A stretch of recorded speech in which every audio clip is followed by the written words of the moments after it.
First of all, what's in the letter and why did you coordinate it?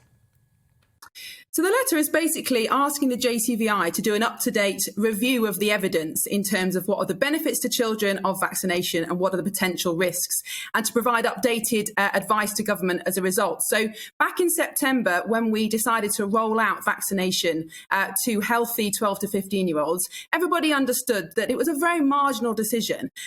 We hoped that there would be some reduction in transmission. That was the reason we pushed ahead with it. We knew there wasn't a great benefit to children health-wise because they're at such low risk, fortunately, from COVID. And we did know that there were some very rare but quite concerning side effects from vaccination to that age group, which the JCVI were very clear on. So we've understood that the benefits have been marginal. I think it's interesting that around 50%, I think slightly fewer than 50% of 12 to 15s have had that first jab. So I think that parents and children understand that it was a very marginal decision.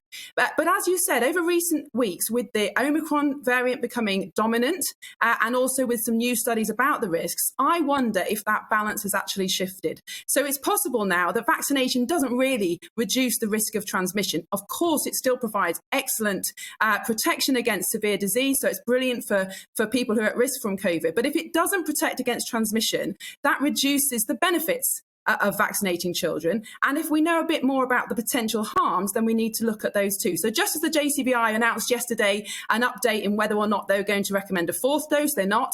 I want them to have another look at the evidence for children, just to make sure that if we are vaccinating children, it is genuinely in their best interests. Miriam, you're a mother and you're a former teacher. What would you want the outcome to be? Well, in the first instance, I want the outcome to be that we are looking at the best data and that if we are going to press ahead with vaccinating children, it genuinely is in their best interest. But I think my wider concerns are that throughout the course of this pandemic, I don't think we have put our children's interests at the top. I think if we just look at what's happened with school closures and lockdown and restrictions, our children have paid the highest price in this pandemic for the least reward. And it breaks my heart seeing what's happened, not just to my own children, but my constituents' children. And every day new information emerges, doesn't it, about the harms that they've experienced. And my concern was that in September, the way we decided to roll out vaccination to children was another example of that, because for all other age groups, the government just accepted the JCVI's advice on vaccination.